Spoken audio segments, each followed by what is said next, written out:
The World Health Organization predicts that mental illness will be the next biggest pandemic of the 21st century. Their estimates show that anywhere between 30 to 80% of people globally do not report their mental illness. And over 15% of the reported mental illness cases are from India. Hi, I'm Dr. Karthik Nagendra. I'm a certified life coach, hypnotherapist, and cognitive behavioral therapy practitioner. I'm bringing to you Mind Matters, where our idea is to bring in experts and voices to spread the awareness on mental wellness. Today, I have with me Piali Dasgupta, who's the Vice President Marketing of Columbia Pacific Communities, which is one of India's largest senior living community provider, and Janet Josey, who's the Director Tax with PwC. So I remember when I reached out to Piali and we were talking. In fact, incidentally, we got connected on a marketing related topic, and we were talking about it. And I happened to mention to her that I run this company called Pink Ladder, where we focus on helping women and how do we improve the gender diversity ratios in organizations. And incidentally, it took turn where we're talking about the stress which women were going through right now, post the current pandemic situation, where work from home has become the new norm and things like that. And incidentally, that's when she brought it up and she said, in fact, if you are doing any session around mental wellness, I would definitely love to be part of that and share my experience. So thanks to Piali, I'm doing this show today. So that was a very interesting moment, because that's where I realized that this is something that we need to be talking about more. We see a lot of cases around us these days, and I think recently with a couple of suicides also which have happened, which clearly brings forth the issue of mental illness. So Piali, what's been your journey on this mental illness front?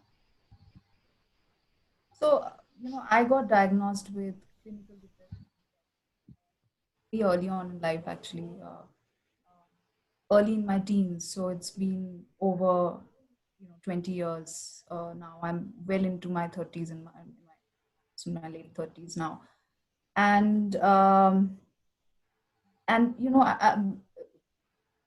I think there are two ways to look at this, right? One is to say that what I'm feeling is not how everybody else feels, and therefore there has to be something wrong about me, and am I doing something to seek help? And the other is to say that am I also being made to feel guilty about the way I'm feeling, right? With me, I think because I was so young and because I didn't really understand what was going on. So remember when you're 13, 14, you're already, you're a teenager, and that comes with, teenage angst and teenage, being this rebel without a cause and so on and so forth, which I think everybody goes through, right? So when you have mood swings or when you're being difficult, let's say as a child, then I think that there is a tendency for people in your family or your immediate sort of surrounding to kind of dismiss that as, you know, just another teenager trying to find her way, right?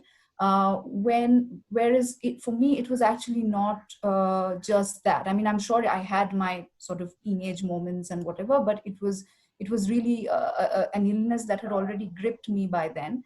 And it took, finally, the way it got diagnosed was that I had to go see a doctor, talk about the symptoms, talk about how I was feeling, talk about perhaps what was going on in my life at that point in time, which was not a very happy scenario. And, without getting into the details of it, that obviously did trigger it. And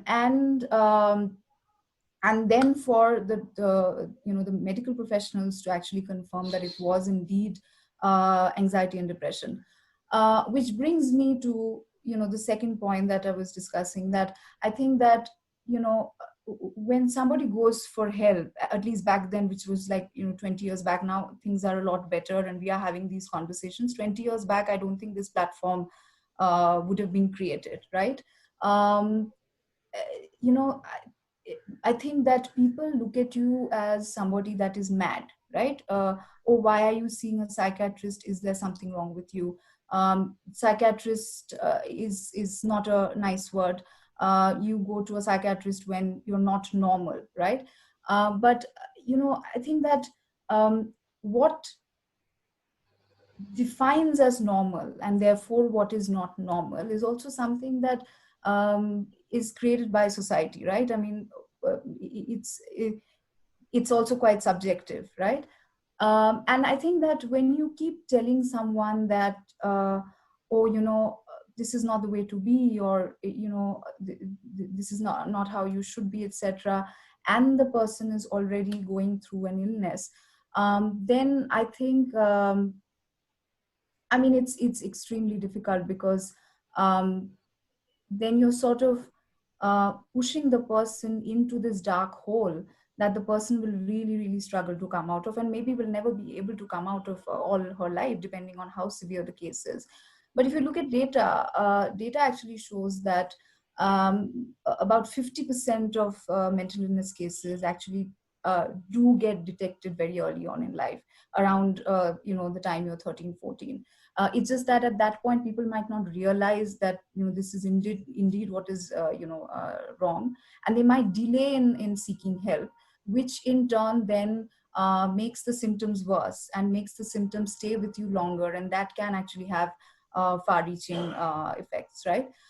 So in my case, I've lived with this for, like I said, over 20 years, and since you asked me about the journey, I will tell you that I have sought all kinds of help, obviously, because it's a debilitating, disease, right? It's actually, in fact, major depression. If you talk about major depression, it is considered a disability across the world. It's been termed a disability.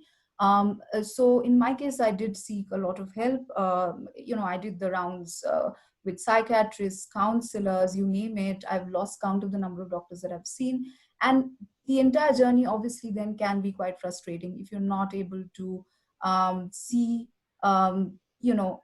significant result, right? I won't say that there is no result at all, but if you can't see significant result, then it can be extremely frustrating and heartbreaking.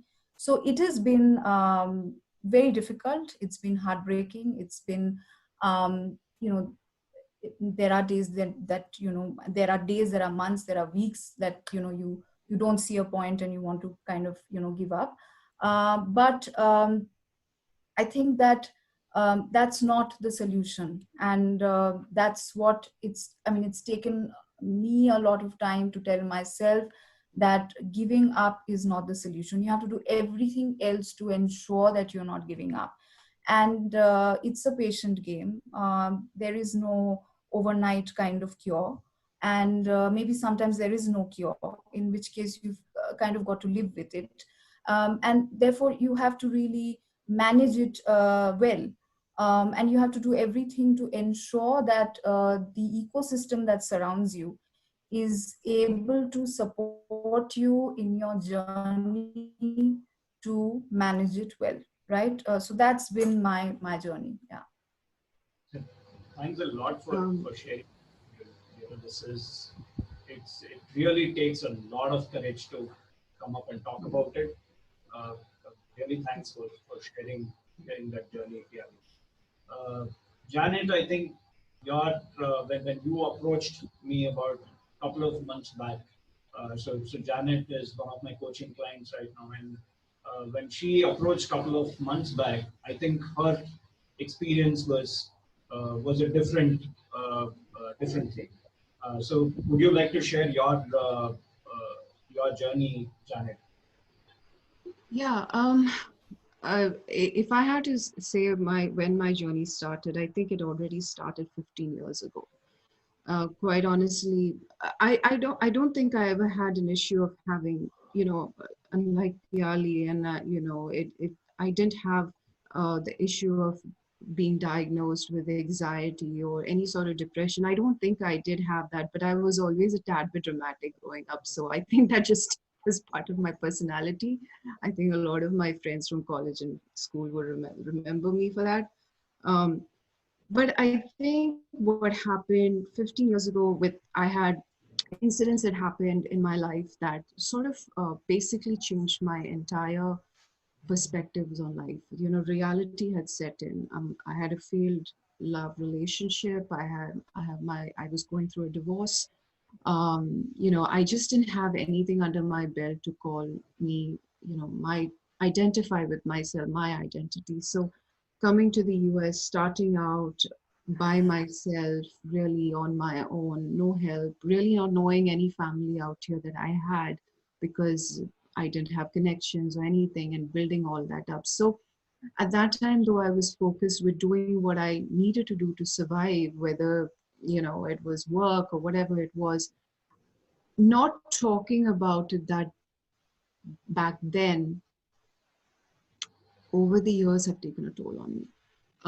In such a way that this year, when, you know, when I approached you, Karthik, like with COVID started, honestly, I was thrilled about working from home. I realized I didn't have to do the 25-mile hike, you know, by drive every day into work, just to, you know, get to work and then come back. I mean, that's, I enjoyed the car ride, but I don't think I was looking forward to not having to use the normal morning routines of waking up super early just to get into work. So initially it was fine, but then as the days and the weeks went by, suddenly this sort of fear started gripping me, you know.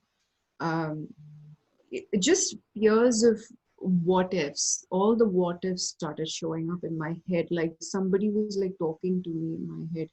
Oh, what if this work from home situation doesn't happen? What if you lose your job? What if you hear stories, people losing their jobs, people don't have homes, people having to go back. I mean, I'm an American citizen now, so it doesn't matter. But the thing is, there's always the prime thing of, you know, in today's world, especially with the way this economy is, what if I lose my job? What if I lose my home? What if I, you know, how do I face people? How do I keep this facade that I had built over the last 15 years, the strong women, feminist personality that everybody seems to identify with me with? You know, what made this person me today is a completely different story. There's a story behind it, but you know, will I be able to keep the strong personality that people know me for? So it gripped me like some, it was like it gripped me like some disease, to the point where I realized I was waking up in the morning and I felt like somebody had put their heavy bulky hands on my chest all the way through the pit of my stomach, and I couldn't get up. Like, I didn't want to get up. I didn't want to wake up. I didn't want to do anything. I didn't want to do the normal things. I didn't even want to get to the restroom or even brush my teeth or even get on calls. I mean, I had calls as early as 7 o'clock in the morning with clients. I didn't want to even look at their faces. And I have never felt that way in my last 15 years, especially when, even if it came to my work or my family. It was to the point where I was talking to my parents every evening. We do video calls, you know, regardless. Even before COVID, we were. But I looked forward to those evening calls. But when I was talking to them, I just wanted to get off the call. I didn't want to talk to them anymore. I would go out. I didn't want to. I wanted to go out, but I'd be out and I would come back in. I don't want to be out anymore. So it was so confusing. It was so. Like, you know, Piali said, those so debilitating, because you don't know what is going on with you. And it took me a few months. Like, you know, we started working from home in March, but it was by the end of April, I think, Karthik, I reached out to you and I realized that this is not normal. This is not normal for me to feel this way. I have to do something. I had to reach out. I didn't know who at that time. I don't think I went. I remember when, with all the issues that I had bottled up inside over the years, I saw a psychiatrist or a psychologist in New York when I was living there. They helped me to a certain extent to deal with the issues that I thought I could identify at that time. But there were so many underlying issues that eventually, as you and I talked, I felt started coming out, and I realized, you know, I had to funnel or channel themselves. Like Piali says, it's a patient game. You have to be super patient with yourselves. There are days I wanted to give up. There are days I question, why am I doing this? What am I doing it for? Who am I doing it for? I wanted to give up. I'm like, I was even planning on how to give up. It was ridiculous to even say that I actually felt that way. Um, and so when you and I when reached out to you, I didn't reach out with the intention that you will help me, because I was more like, okay, I didn't know who to talk to. I don't know anyone in this field who I could talk to. I just knew I had to ask someone, and you were the obvious person that I knew, the only person I think I was in touch with, from college days. So reaching out to you, obviously you had, you were, and you were becoming, you were already onto this field, you had your clients, so it was helpful to really just, it was very mind opening to reflective journey to just, you know um, get to hear things about myself, or even navigate through my own enough self. It was, in truth, it was a very reflective journey. It is a reflective journey, and there are days I still reflect on it. The best thing about where I was back in April to where I am today is I don't wake up. I literally identify, do I wake up with that sense of weight on my chest? And I don't.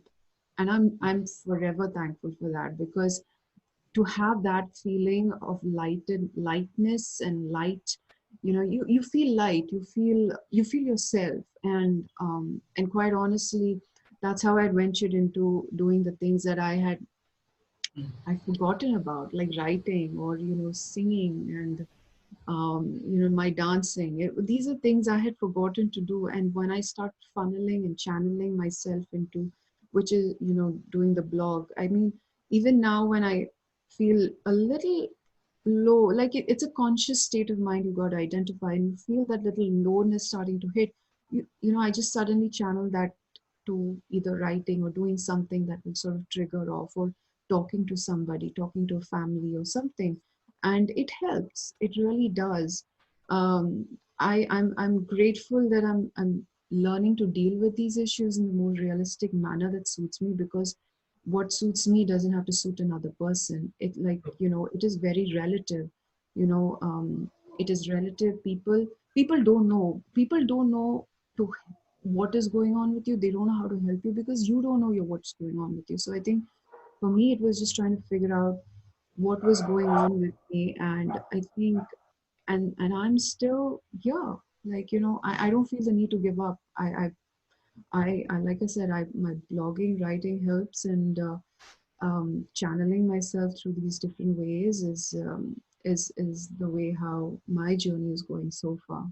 So So thanks for yeah. being so candid about it. So I think that also helps a lot of people, because many times they don't even know what are the symptoms that Mm, they're going through a depression, or they need to be talking to somebody or seeking out help.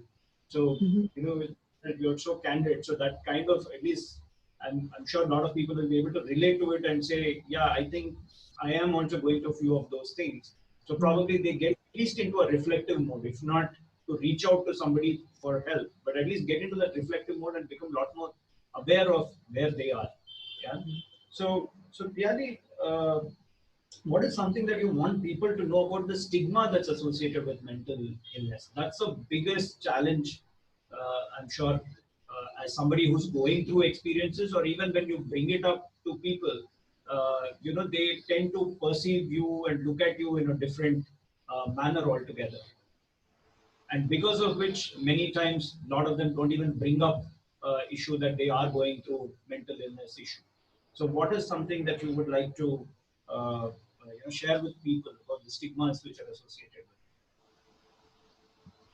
So I think there are two things. One is the stigma. The other is just a lack of awareness, right? Which, I think in today's time and age, I don't think there is much of an excuse to not be aware when any information is literally 15 seconds away from you, right? I'm going to first talk about the stigma. I think, like I mentioned earlier as well, I think there is this sort of tremendous amount of stigma around somebody seeking help, right? And you're not helping the person by kind of telling him that, oh, it's not normal to go see a psychiatrist. I think the second thing also is the way you look at a person who's come out and said that he or she is mentally ill, right? Are you able to sort of look at the person for who he or she is, or are you kind of looking at the person through the lens that you yourself have kind of created of what a mentally ill person should or should not be like. I think as far as stigma is concerned, I think if you look at the way our society works, right, anything that they do not understand is something that they tend to stigmatize, right? There are multiple examples of that. And with mental illness, unfortunately, it is a complex illness. It is also an invisible illness. That's what makes it so dangerous, right? There is no blood test, unfortunately, that tells you that, hey, you are mentally ill, right? Of course, there is something called the PHQ-9 test that you kind of take, and over a period of time, if your symptoms are the same, it basically means that you are ill. But if, I think as long as we or well till the time we don't look at this as any other illness, right? Till the time we don't have the kind of attitude that we have towards any other illness, for example, diabetes, hypertension, asthma, we will not help things at all, so I think that just because something does not seem visible to you does not mean it does not exist, because this is a very, very real illness. Yes, it is an illness of your mind, but it is not a figment of somebody's imagination. So when somebody comes and says that, listen, I am depressed, don't say things like, oh, you have it so much better than so many others, or I mean, that's not the point, right? It's not about privilege. Let's not confuse privilege with an illness. Yes, if you are underprivileged, for example, you will have to struggle a lot more in life, and that can potentially make you mentally ill or compromise your mental illness. Yes, there is that angle as well, but the reverse is not true. So there is stigma, and then there is a lack of awareness, which I think emanates from the stigma. And there are all kinds of absolutely bizarre things that are told to people that are mentally ill that you will not even, imagine saying to somebody that has another kind of illness. For example, some of the things that have been told to me, and I'll use those examples over the last 20 odd years that I've been battling this. There was this incident where, and I'm not going to name the company, but I was working with somebody in a very large, company. And I tried telling him, I was reporting to him, and I tried telling him that, I am mentally not in a good space. I am mentally ill. I have clinical depression and anxiety. And he said to me, oh, my depressed queen, why don't you just go for a drink and you'll feel better? It doesn't work that way. We have to understand that, and we have to really arm ourselves with some basic knowledge around the illness, because it's not really funny anymore for us to kind of listen to all of this, right? I mean, think about it, right? If it was so easy, if it was really about getting a glass of wine and feeling better, would we have so many people committing suicide? No. But I think that, every time there is a suicide, and every time there is a high profile suicide like the one that we've recently seen, it is only then that we start putting the focus back on mental illness. And obviously there is a lot of conversation around social media, the press writes about it a little bit, and then it is completely forgotten. The point is that we would have to sustain this conversation, because if we don't, and if we try to constantly kind of push it under the carpet and think about it as something that does not exist, or because it does not impact a whole large number of people, it does not actually exist, then we are actually creating a much bigger problem for us by not talking about it. Let me just sort of say that. The other thing I think is and I will name somebody that inspired me greatly to talk about it. I mean, it's not as if I was happy to talk about this 10 years back, I was very much like everybody else that does not talk about it. I was very much like everybody else that would feel a tremendous sense of shame for feeling the way I was feeling, knowing fully well that I had no control over how I was feeling, right? Because it's an illness, it grips you. But I have to say, and this conversation will be incomplete if I don't acknowledge the fact that Deepika Padukone, who we all know and who's championed the cause of mental illness in this country, is somebody that I have just the tremendous amount of respect for, not only as who she is and as an actor, and how successful she is and how she's made it on her own, etc., but also because she's really played an extremely crucial role in destigmatizing the disease to some extent. I'm not going to say it's been completely destigmatized, far from it. We have a very, very, very long way to go. But I think that she's really played a very crucial role in normalizing conversations around it, and told millions of people like her who are suffering, had suffered at some point, will perhaps suffer again in the future, that it's all right to talk. It's all right to come out and talk. If you look at, for example, the LGBTIQ community, right? And I have a lot of friends in the LGBTIQ community because I spent a lot of time in fashion. It's a similar kind of stigma, and it's bizarre because there is a stigma about the people that they choose to love. I mean, can it be any more ironic than that, right? And that's the reason why they choose not to talk about it. That's the reason why a large number of them are actually closeted, right? Similarly, you have closeted mentally ill people, right? And I think the more we take these bold steps to talk about it, whether it's social media, whether it's doing a video, in whichever little capacity we talk about it, we will send out a very strong message to not only those that are suffering, that it's completely all right for you to come and say that, listen, I'm not doing well, and there is a problem, and I'm trying to get help to sort this out, but I'm going to need your help to do this, because I will not be able to do this on my own if you continuously make me feel terrible about what I'm going through, which I have absolutely no control over, right? So we've got to do this. We've got to do this for ourselves as a community. We've got to do this for millions of people, 300 million people across the world that are suffering today, and many more that will perhaps suffer. The WHO has said that it is the next pandemic, which it is, the way things are going. And you may be somebody that is not suffering today, but there is no guarantee that you won't suffer tomorrow, right? Because it can impact, and it can happen to anybody at any phase in their life, irrespective of gender, ethnicity, privileges, all of that. It's only in the greater interest of everybody that we talk about it. We encourage people to take help, and we do our bit to normalize conversations around the illness. That's very true. In fact, it was interesting that you brought about the high-profile incidents also, which happened recently.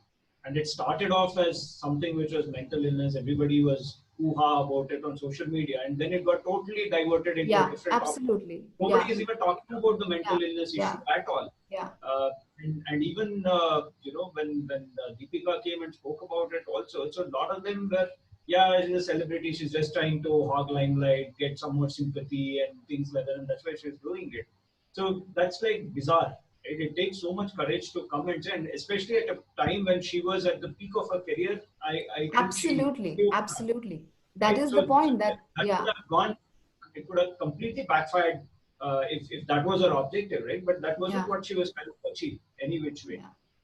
So in fact, the endeavor for us also is, at least post this conversation that we are having, is we get a lot more people like you both, who come forward and share their experience, and tell everyone that it's okay to go and talk about it. In fact, you should be talking about it, because that's one way that you're helping the other person also overcome that and identify that they need help, and it's something that needs to be addressed like any other illness or difficulty that they may be going through. So that's absolutely true.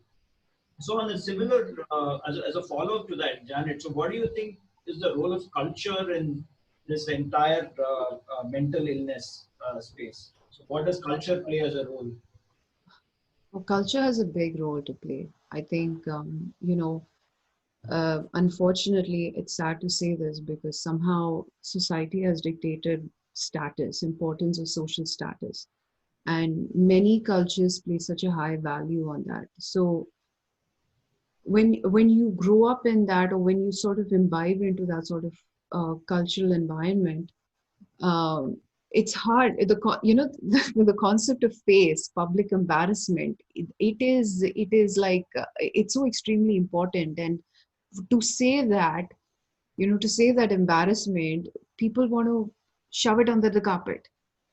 And it is sad. It's sad when you see people, like, for me, I would say, if I have had this, like, if I would say openly out there, and I know of a few people, I can't even, I don't want to name them, but there are people that have said, you know oh, it's not a big deal, you'll be fine, what do you have to worry? Like Piali said, no, you're such a successful person, you're child free, you don't have anything to worry about in life. Are you I honestly, at that time, I'm thinking to myself, I said, what do they know what my life was like? What do they know what I've been through? Um, on top of that, that public face embarrassment, you've got these gender defined roles in society, culture. You know, um, Unfortunately, I should say this, people have come out saying that in fact, there are some cultures, I think when I was reading about it, they said that, it discourages men from exhibiting any physical or mental weakness. I don't think that's right. I think it's Yeah, okay to yeah, cry, men for men. yeah. My brother, I know, he has cried to me, and it's so relieving for me and for him, because when you'll cry, whether men or women alike, when you do that, you're relieved. It makes you, the other person, realize that this person is human. Those gender defined roles is what sort of plays into your sort of mental health. Men are not supposed to cry. Men are not supposed to show that they're weak. Women are okay to show that they're weak. No, please. That needs to that sort of stigma is what creates all of these mental health and creates more mental health issues, and people are forced to hide it under the carpet. And then, just in general, I think there's a generational clash of values and priorities. I think many uh, funny, because last night I was talking to my mother and my parents, and my mom happened to say something. It was a talk about, basically, one of my cousins is getting married, and how an engagement happens here in the US, in our culture. It has changed compared to how it is done. So I was mentioning, the engagement is over, and there's a very small event happening, and the wedding. And she was like, "How is the engagement over?" I said, "Oh, the guy proposed to the girl, and she just accepted. There was a ring, and there were pictures, and we saw it. So it didn't happen in the church." And I was like, "No, oh no, it was not an engagement." I said, "No, it was an engagement. An engagement happened." So it's interesting how there was a clash of just values and priorities, or how people perceived certain things about life and about mental health. And for them back then, their priorities and values were different. For us today, our priorities and values are different. Generational, that gap has caused that. We are not at fault, they are not at fault, but just realizing, there is identifying that this is the reason, that it causes a lot of stress and anxiety, mood disorders. Younger people are pressured, I feel, to sort of succumb to the older generation, especially people who are in our age group, where we've been caught up with. I feel like we have a one leg in the millennium, one leg in the pre-millennium. We've been in the era where we didn't have computers and cell phones, and now we are in an era where we have all of that. So we've known what life is pre that and what life is after that. And there's a lot of pressure in today's kids, to make how to keep up to those standards that their parents or their elders have kept, or what is dictated to them as they grow. And unfortunately, it's sad that parents or elders don't understand, and you can't blame them for not understanding it, but it's just how culture has played a role in that way of thinking. So that pressure sort of forces people to just shove everything under the carpet and not talk about it. And then I think one of the things, I think it's very predominant, lack of access to care. Like, when somebody says, I'm going through this, I mean, now there are a lot more, but back then there was not so much of people that you could reach out and talk to, or access to get some help. And I mean, there is so much in some of the other third world countries, like I don't know, I think it's Saudi Arabia. I was reading somewhere that there's a lot of people that demonstrate these negative attitudes. They can that exists towards a specialization in mental health. A lot of people actually, if you want to do that, they're like, no, it's they look at you in a different way. They look at you negatively. But if you look on the west side, like over here, in my family alone, I know there are already like 3 or 4 doctors and nurse practitioners who are specializing in mental health because they want to talk about it. So the stark difference that you see between cultures itself, and that stigma that comes from the negative way of the way they perceive it, just between different countries, is it kind of defines how culture plays a role into your mental health. So I think all of these factors, I think, play a pivotal role. I think culture, all of these make up the culture that defines our, how mental health impacts us.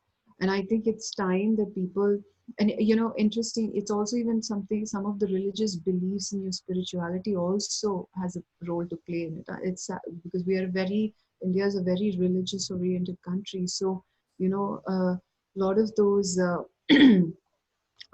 beliefs have a way of saying that, don't seek help, and, this will be okay, do some, mantras. I don't know what it is, but, I think it's just trying to be in this conscious state of mind and realizing that you need to come away from all that, those old aspects, and start actually having a conversation about it. So I think culture does play a big part, and it's time culture starts transcending to a different way and tone now when it comes to mental health.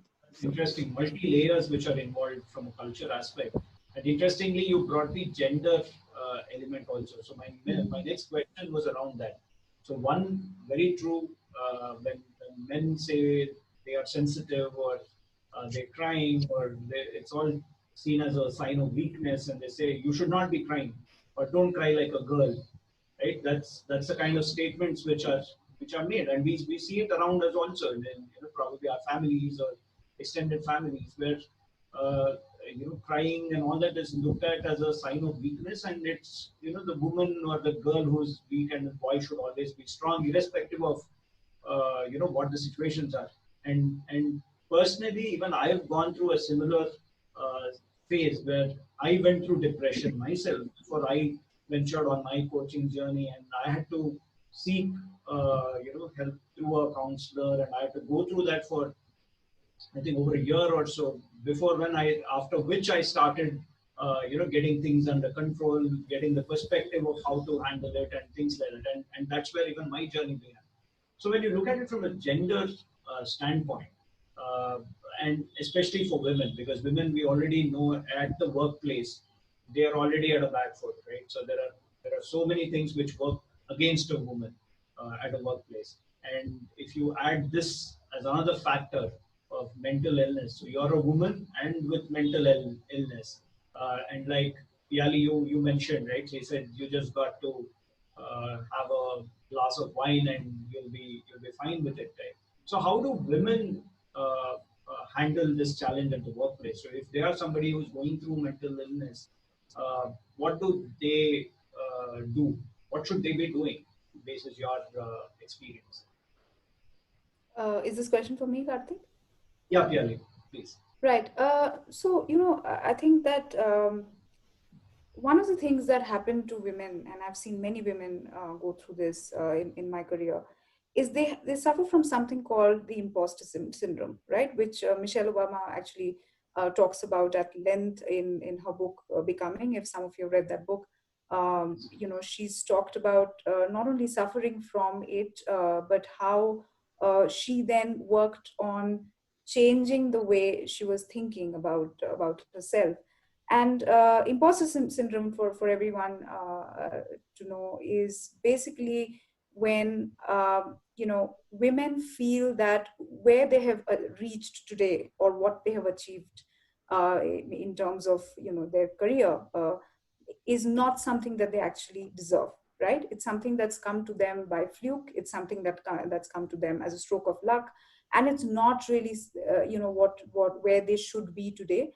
But they've been dealt the right cards, let's just put it that way, and therefore they have kind of they've landed up there.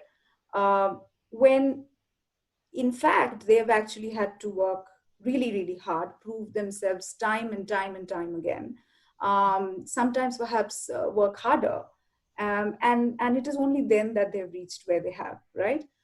Women in general suffer from the imposter syndrome. And you know if you are somebody with mental illness, there is a high chance that you would have that syndrome as well, right? Because your brain is constantly telling you that you're not good enough, you're not worth it, nothing is good enough. So you have to keep striving and striving and striving harder to prove a point, to be better than everybody else, and to basically continuously overcompensate in order to be able to seen as somebody that is worthy of being where you are.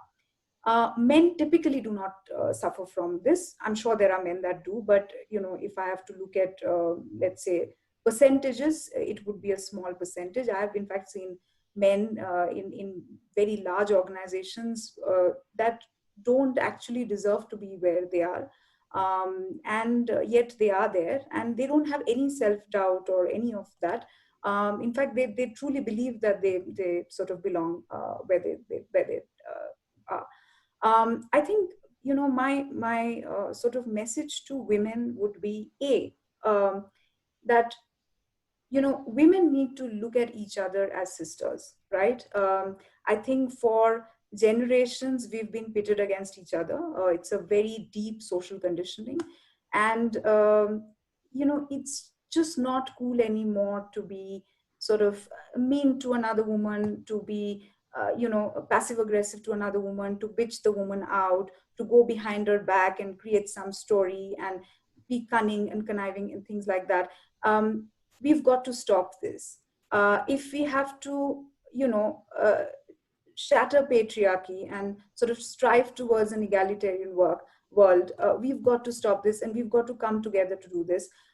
Sure, if there are issues, if there are performance issues, if there are all kinds of other issues, by all means, highlight it, address it, escalate it, do all of that, but do not be unfair to other women, and do not be, mean. We've got to come together, right? The second thing I think is that women also tend to absorb a lot more. We feel a lot more. It's just the way we are sort of wired, and that means that our burdens become a lot heavier, right? So we have this tendency of constantly kind of beating ourselves up for not for the smallest of things, right? Like, for example, if you've sent a mail with a typo or whatever. I mean, I'm just giving you a random example, but I mean, there are many such things. You have this tendency of kind of beating yourself up to say that, hey, why did I make that mistake? Or sort of sending yourself on a kind of a guilt trip that men may not necessarily send themselves on. So I think the idea is to, first of all, for women that are going through it, is to, I think, be intelligent about the choices that they're making in their careers in terms of where they want to work. Do you want to work in an organization that discriminates against people with the illness, or do you want to work with perhaps a slightly smaller organization but has great attitude, top down, towards mental illness, right? I'm very fortunate, touchwood, to currently be in an organization where our CEO has a very positive attitude towards, towards mental illness. But that I've, this is, I'm saying it today because this is where I am today. But I've been in organizations that actually make your mental health far worse, and do nothing to really to kind of have healthy conversations or encourage conversations and so on and so forth. So I think my first advice would be to be a little selective. Perhaps it is difficult to figure out, of course, you can't figure that out when you're interviewing with somebody, but maybe you can, and I think the second advice would be that if if there are multiple triggers within the work environment, right? And it could be all sorts of triggers. One trigger obviously is just a lack of work-life balance, which can be a definite trigger for an illness like this, right? But the other triggers, like for example, horrible work culture, or terrible people around you, or in the sense that just a very toxic kind of work culture where people are just trying to harm you or do things behind your back, things like that. These can be massive, massive, massive triggers. And so it is really about taking some very hard decisions in your life, which are not easy decisions to take. For sure, it's not easy to walk away from a job. It is never easy, whether it's a pandemic or no pandemic. It is never easy to make those calls. But I think that somewhere you've got to prioritize your mental health over everything else. I have made those hard decisions in the past, and I will tell you this, that at that point it was very difficult to make these decisions, to sort of decide to walk away. But looking back, I have zero regrets, and I have I'm very happy that I made those decisions at a time that I did. And it did take sometimes an external person to kind of drill that into my mind, a doctor perhaps, to say that, listen, do you want to just sell clothes all your life, or do you want to live? I actually had a similar conversation with the doctor that I was seeing, and I had broken down. I had a massive, massive breakdown, and my mental health was at its, I mean, it had hit rock bottom. I had all kinds of thoughts in my mind about, should I end my life, etc. And that's when this doctor said that, what is it that you want to do? Because you won't be able to sort of sell clothes if you don't live, right? You have to first live, and then you can do whatever the job you're doing, whether you're in marketing or legal or finance or whatever it is that you're doing. So it's about making those hard decisions, and it's not easy. It's a trade-off, but I think it's completely worth it. So yeah, that would be my advice to women that are going through this. And I'll take one last question before we open it up for audience for any questions they may have. And my question will be to Janet. Is that there is a sense of embarrassment when you have to seek out for help, especially related to mental illness. So what advice would you like to give? And this could be gender agnostic also, right? So for anybody to not have that embarrassment and go forward and seek help, what would be some advice that you would like to share? My first advice, don't equate yourself with this illness. Like, so for example, if someone has, like, says that, instead of saying, oh, I'm bipolar, no, say I have a bipolar disorder.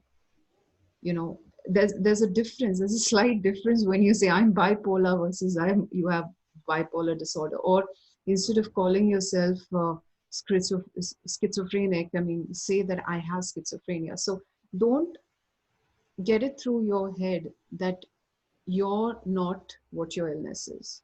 It doesn't define you. Your illness doesn't define you. It is not supposed to define you. There's a lot of other things that defines you, and looking within yourselves. I mean, Karthik, when you and I've spoken itself, that was one of the things. I mean, one of the messages that you reminded me about. Because even in my own journey, I've been through so many ups and downs, so many of them, that it was hard to keep up, like, what really defines me anymore. So when I went through my issues, I realized none of this defines me. I have had triggers that triggered my mental health issue, but it doesn't define the person I am. So even if I have it, it doesn't mean I'm crazy. Just because I have mental health issues, I'm talking to you all or I'm talking to somebody else about it, doesn't mean I'm crazy. I talk like any other normal person. So the first thing women should realize, please, please do not equate yourself with your illness. That is one of the first things you need to get out of. Do not do that. I know it's not easy. I know it's hard. I know you're constantly sucked into this dark hole of thinking that way, but you have to consciously get yourself out of that. And you have to try hard and maybe do some mental exercise, like I do mental exercises. It's like getting into this conscious state of mind, get yourself out of the autopilot and do something different.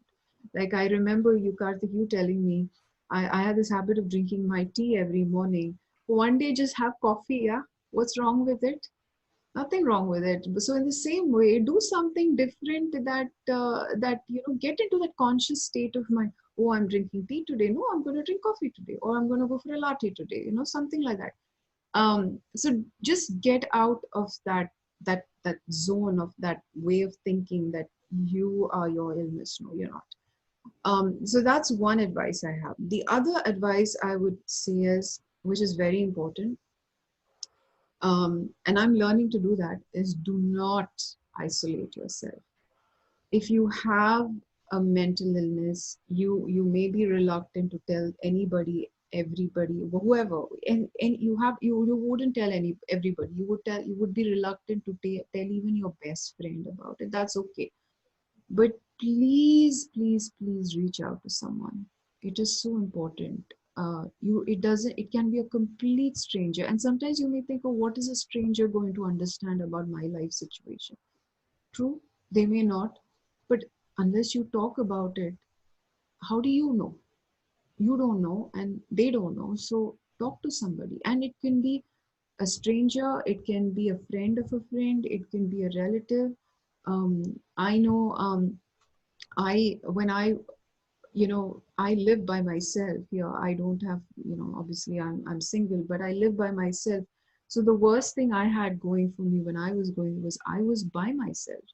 Like there was no line drawn between. It was like home became work, work became home. There was no boundaries around, okay, where I needed to stop my work, where I needed to stop and, sort of, let my socials part of my life. So I realized that I was getting so sucked into my own head because I was by myself. I didn't have boundaries, that I had to find ways of talking to people. Sometimes talking to parents always does not help, which I do every day, but I would talk to a family or a cousin or my best friend. We would talk, and that helped. Sometimes even my best friend sending a picture of her kid laughing, it helps me. It has helped me, and that is important. So I would say, you know, please do not isolate yourself. And when I mean isolating, I don't mean finding somebody to talk to. You don't have to talk about your state of mind. You don't have to say, I'm having mental. You just have to talk to them. It could be anything. It could be everything. And they may, and if they are listeners, they will give you your time to kind of come out. Because I've been fortunate to have few, my best friend or some of my close friends, even a cousin's wife, who and I are pretty close.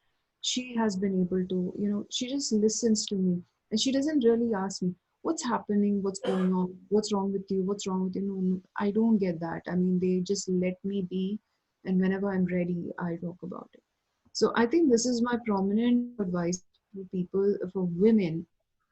Please don't isolate, and please, don't equate yourself to the illness. It doesn't define you. So yeah, that's what I have to tell women who are embarrassed to ask for help. Because once you get out of those two, then the embarrassment goes out the door. It really does. So True, true. And the entire complexity of mental illness is such that it could be something like a clinical depression, high level anxiety, to something which is, a stress at the workplace, like Piali, you mentioned, toxic work environment. That adding no work life balance, adding that to your stress and mental wellness. So it's got a wide spectrum of things, and each one has its own set of challenges and needs to be addressed in a particular manner. So on that note, I would like to open up the platform for the audience to ask any questions that you may have for Piali and Janet. You can unmute yourself and ask them the questions.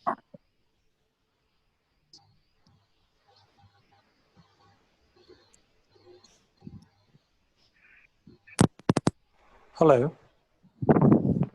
Yeah, go ahead. Please go ahead. Yeah, hi. So thank you so much, first of all, to be conducting this session and getting these two bold and successful ladies talking about their own journeys. And so Piali and both Janet, thank you very much for taking us through this session.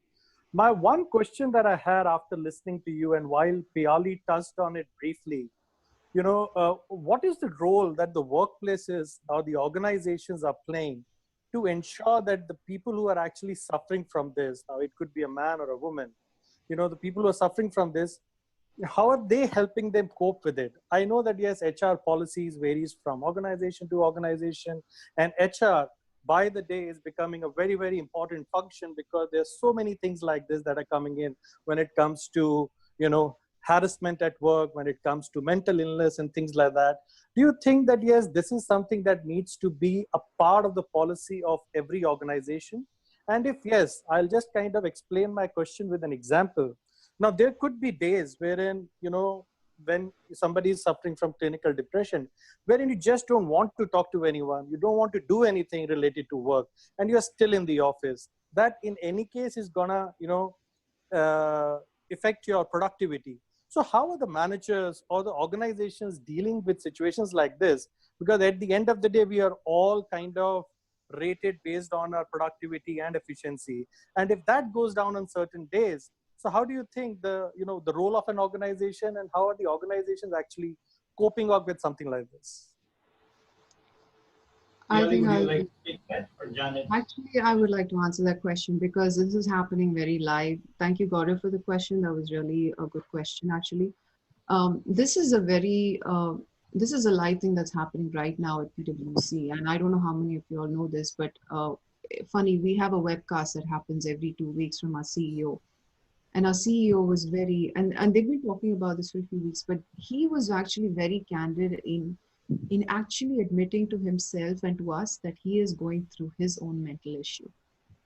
Wow. Which CEO actually talks about it? I mean, it starts honestly from the top up. You have to start. You have to recognize, you have to be candid with your team. You have to be candid with your organization. You have to be candid with the people that you're working with. And if you don't start there, people down below are always going to feel, they're going to feel bottled up to talk about it. So the fact that Tim Ryan says, I am struggling mentally every day. He has 6 kids. He can't keep up with his 6 kids. He has his calls start at 7 in the morning. Sometimes they go up till 2 in the morning. He can't keep up. He has no boundaries anymore. And the fact that he was so candid in admitting that to a group of 2,000, 3,000, 10,000 actually between US and South America, I think that was so brave of him. In fact, I remember I sent him an email and I said, I think I told him, Tim, this is amazing that you actually said that. And so in light of that, and his journey, he just admitted to it maybe 3 or 4 weeks ago. I recognized something of what I was going through a couple of months ago when Karthik and I started talking about what organizations are doing today or how they're helping, their organization, their people is like, they are basically setting up, teams, setting up diversity, inclusive sort of groups that people internal groups within the organization that people can reach out to talk. It's absolutely anonymous. They don't know who they're talking to, and the person talking to them, I mean, they don't know who they're reaching out to. Like, it could be anyone, and the person who's talking to them doesn't know their background, what role they are, what it is. So having that anonymity to be able to share is something that a lot of organizations are starting now. And I think, I know it's starting in PwC. The other thing that they're actually doing is they've given us resources. It's funny because they've actually created these apps on our phones, for the PwC apps, this is digital mental health app. And they've got all these little exercises. Go for a walk for 2 minutes, clock yourself, go for a walk for 2 minutes or something. So things within the app that will help. And there's even a chat function, a talk function in there where you can talk to somebody. You don't know who's coming on that line, but it could be so real, like as if you have a question, you have something you want to talk about. And there's the option to get on the phone and actually talk to them. So that's organizations are actually starting to do that out here in the West. I don't know how much of that is prevalent in India. I think Piali or Karthik can talk more to that, but this is what we are doing right now in the organization. So it starts top up. And I think that's how I think it's time organizations start recognizing that need. So I hope that answered your question. No, thanks, Yeah, Nagendra. It does answer my question to an extent. I'm just going to add maybe just one simple point there to what Janet said, and 100% agree with her that it is top down. Culture in a workplace is always top down, which is why you've got to first see who's the person who's at the top. Now, my advice to organizations in India that perhaps are not looking at it in as comprehensive a manner as, let's say, organizations in the US. Obviously, we have a long way to go. Is that do not have the same behavioral expectations from somebody who's mentally ill that you would have from somebody who's not mentally ill. Have the same expectations as far as work is concerned, as far as output is concerned, as far as performance is concerned, because yes, at the end of the day, you have to run a business, right? This is not a charity. If you're getting paid for a job and if you're a salaried person, you are expected to perform at work, and your KPIs are going to be counted, right? But if let's say you are somebody at a leadership position, and if you have somebody that's managing people with severe illnesses such as this, do not expect the person to be like everybody else, because the mind of this person is wired completely different to the mind of everybody else. And you can put them in the same meeting room, but they're not going to be the same, right? So do not expect the person to be happy, excited, social, smile. Don't make comments like, oh, can't you ever manage a smile on your face? Oh, why are you always so grumpy? Oh, Miss Grumpy. Don't use these words. Don't say things like this to them, because it affects them greatly. They may not show it to you at that point in time, but yes, they will go to the loo and they will have a breakdown. And basically, don't expect them to be very excited and energetic about everything. If they're underperforming, for sure, have a conversation, address it, give feedback, understand where the problem is. Is it a cognitive problem? Then that's a different conversation to be had. But do not expect the person to be as social, as just a positive. And I do want to say something about being positive, right? Because that does, positivity somehow has got a lot of good press and negative. Pessimism has got a lot of bad press unnecessarily. And I just want to quickly clarify this, that somebody with a mental illness, like a depression, for instance, what is depression? Depression is your mind telling you that you are not worth it, your life is not worth it, and you should therefore end it, right? It's fundamentally that. You can't expect this person to be positive. You can't expect this person to have a positive approach to things. The person will always think of the worst case scenario, but because that's his or her mind. Anxiety, for instance, it's a flight or fight syndrome, right? You're looking at every situation as a risk. You're looking at every situation as a danger point, and therefore you will never be somebody that only looks at things positively. And that's actually not such a bad thing, because that's a very different and unique perspective that you need at the table. Because if you look at the history of let's say massive blunders at in corporate world, bad decisions, it was because somebody did not overthink. It was because you didn't have that one person who said, hey, wait a second, it's all fine, I understand that it's great, But what is the worst outcome of this? Is this something that can negatively impact your business? Have you thought about this? And you need that perspective. So pessimism is not necessarily a bad thing. What is bad is negativity, which is a separate thing altogether. Are you a malicious, negative person who's spreading negativity? Which means, are you generally somebody that goes behind people's back, talk about that? I mean, all the things that are spoken in the, cunning, conniving, scheming, those are negative attributes, which is different from somebody who's pessimistic.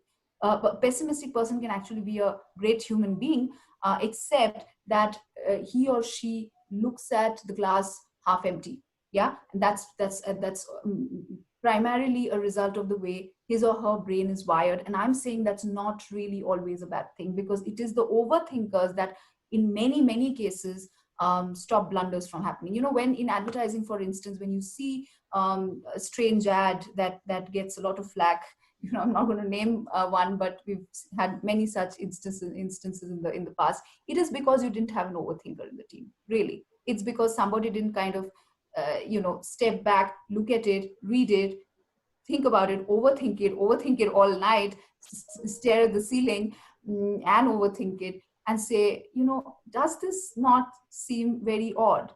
Does this not seem very inappropriate? So I think that would be my advice to people in organizations, people in leadership positions, organizations in general, that behaviorally you've got to understand that this person is not going to be the same.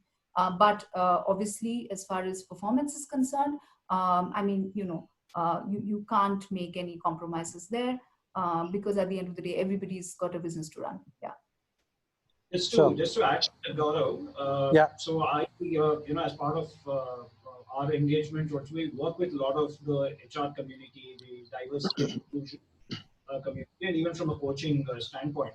So what we've also seen that at least the slightly more evolved organizations in India now are having, under diversity and inclusion, also a separate group which looks at mental wellness itself. So the charter of that group is to measure the mental wellness quotient of the overall organization, come up with policies, come up with support systems. That could also include, how do you define KRAs for that, for people with mental illness related issues, like people with disabilities that you have, even from a mental aspect. So they're trying to look at how do we define roles and JDs and KRAs accordingly for those people, and what's the kind of culture that we build. So few of these slightly more evolved organizations are doing that, but it is still a long way to go with respect to all the other organizations, because many of them even do not have as basic as even having a POSH policy or a POSH committee in the within their organization. So mental wellness is like way beyond that. But I think the aspect again there is we need a lot of these forward-looking organizations and evolved organizations to come out and help a lot of these other upcoming organizations to quickly scale up. So maybe that's one area where they can share their learnings, best practices, which a lot of the other organizations can emulate. But the key again there is the leadership buy-in should be there. And if the leader will believe in this, no matter what you give them, the best of the frameworks, the best of the policies and all those things, it is still not going to be adopted by the organization. Yeah, I agree with you, Karthik. I think that's what it is, because, what I've seen over a period of time, having been in the corporate world myself, that HR has started becoming a very, very important function. And in India specifically, it started off with this Me Too movement, which was, I think, year and a half back. But that also faded away really too soon. It was more of a media hype rather than anything else. But then what it did was that, yes, it made HR a little more powerful, which till then were actually playing out at the hands of the business leaders. So they didn't have a voice. But now when we see and look at big organizations to start with, I think HR is being, is part of the boardroom meetings when policies are being defined, and, they have a voice in terms of what is it that need to do when it comes to people policies. People, benefit, not only, what is it that they would be getting as benefits or this thing, but yes, more from a behavioral standpoint and more in terms of their mental health and things like that. but as you rightly said, it's a long rope to walk, and it's Yes. only a step in the right direction. Yes, yes. Thanks for asking that question, Gaurav. Thank you. So thanks, Piali and Janet once again for being so candid and being so vulnerable and talking about your experiences, your journeys, giving some valuable inputs for others to figure out their mental wellness status right now, and also from an organization standpoint, what needs to be looked into. Thank you once again for taking your time, and I would like to close the session with, I think, Piali, you had the statement in your video where you said it's time to stop the shame and talk about it. So I think that's a very powerful statement, and our endeavor will be to see that how we can bring a lot more such voices onto the platform where we are talking about mental illness and taking those steps towards achieving better mental wellness overall. Thank you all the participants for being part of this. Our apologies to the ones who are on Facebook. Technically glitch and we couldn't go live, but we will be putting a recorded version of this session on Facebook as well. And we look forward to your participation and more such talks that we will do in the future. Thank you, everyone. Thank you so Thank much. you, Karthik. Thanks.